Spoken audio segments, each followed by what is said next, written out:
So welcome guys to my another vlog. आज हम बात करेंगे कि कैसे कोई 100 करोड़ का ब्रांड बना सकता है और किन किन पैटर्न को फॉलो करके वो बना सकता है।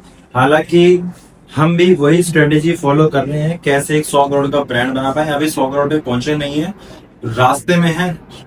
ये स्ट्रेटेजी फॉलो करके शायद हम भी पहुंच सकते हैं। और जो हमारी मिस्टेक रही है उससे मैंने क्या लर्न किया है, तो आइए मैं क्या जानते हैं क्या है। अगर आप इस बात का जरूर ध्यान रखना, वीडियो के एंड तक जरूर बने रहना, क्योंकि ये स्ट्रेटेजी आपके काफी ज्यादा काम आने वाली है। अगर आप कोई भी ब्रांड बना रहे हैं तो सबसे पहले आपको उसका प्रोडक्ट को आइडेंटिफाई करने जाना होगा। ऐसे में आपको 6 पॉइंट बताने वाला हूँ और हम उसको डिटेल में फिर प्रोडक्ट कैसा होना चाहिए, बाकी स्ट्रेटेजी क्या होना चाहिए, उन सारी चीजों को एक एक करके डिस्कस करेंगे। तो product is the number 1 point. दूसरा, ब्रांड की पोजिशनिंग क्या है, कि आप उसको पोजिशनिंग सही से कर रहे हैं या नहीं कर रहे हैं। तीसरा, रिटेंशन। चौथा, डिस्ट्रीब्यूशन।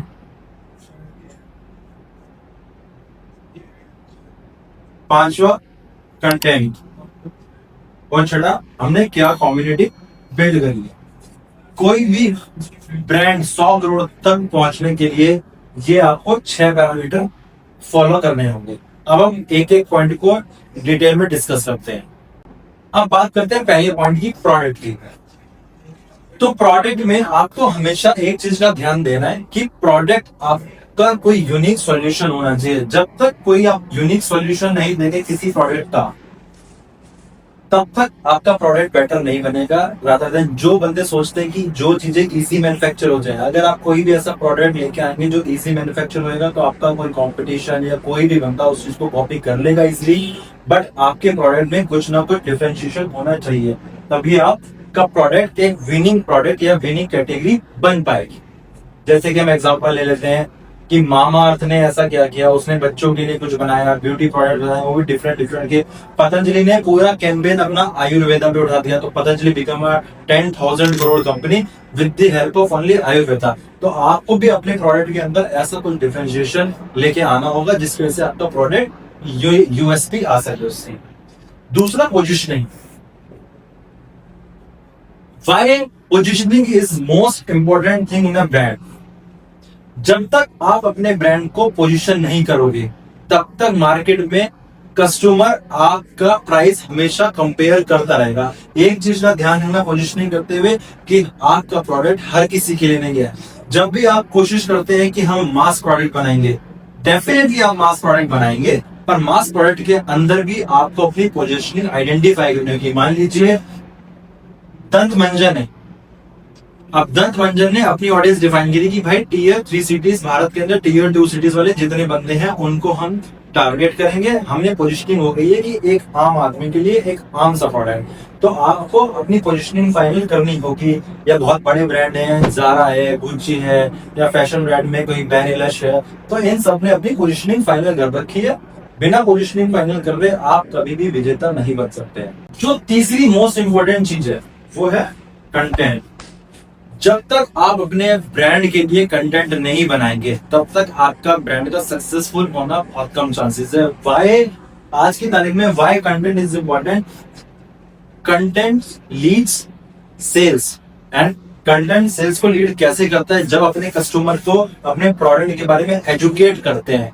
जैसे कि पी सेफ करके एक ब्रांड है, तो पी सेफ ने अपने कस्टमर्स को एजुकेट किया कि अगर आप इसका यूज करते हैं, जो वुमेन्स है उसका यूज करते हैं, तो कोई भी उनको प्रॉब्लम नहीं होती है, हेल्थ रिलेटेड इश्यूज को कम से कम होते हैं। तो इसलिए आपको जो भी आप अपना ब्रांड बना रहे हैं उसमें कंटेंट बनाइए, अपने कस्टमर को एजुकेट करिए, उनको एंटरटेन करिए और उनको इन्वॉल्व करिए अपने कंटेंट के लिए। तो content is the very important.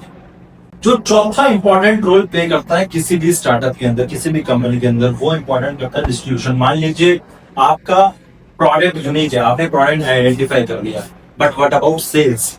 आपका प्रोडक्ट सेल्स भी हुआ, आपने कंटेंट भी बनाया, बट डिस्ट्रीब्यूशन में अगर आपका प्रोडक्ट फेल हो गया, if customer doesn't find your product near जो दुकान है या ऑनलाइन है जहां से भी आप बेचना चाहते हैं, अगर आप अपने के कस्टमर को आप मिल भी नहीं रहे, तो कैसे आपका स्टार्टअप चलेगा।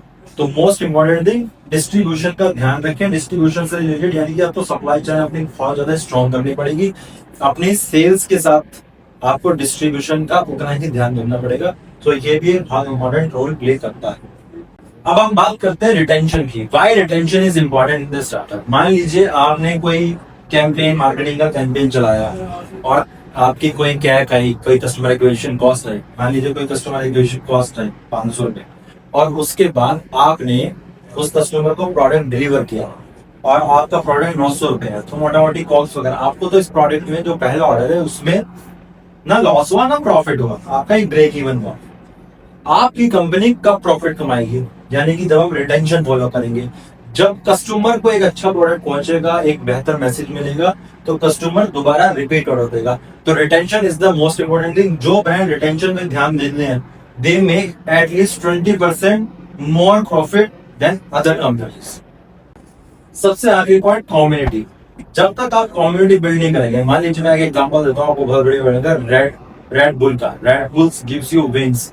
जो रेड बुल ने क्या किया भैया, अपनी एक कम्युनिटी बनाई कि देश विदेश में वर्ल्ड वाइड जितने भी खुराफाती लोग हैं उनके लिए बाइक राइडिंग, चलती हुई ट्रेन में कैंपेन लॉन्च करना, खाली बोतलों को डिफरेंट एक जगह पे फेंक देना। सो उन्होंने एक मैसेज दिया कस्टमर्स को कि अगर आप रेड बुल पियोगे तो आपके अंदर आपका कॉन्फिडेंस एक हाई एनर्जी पे होता है, आपका कॉन्फिडेंस बहुत ज्यादा बढ़ जाता है, जिसकी वजह से red bulls gives you a wing.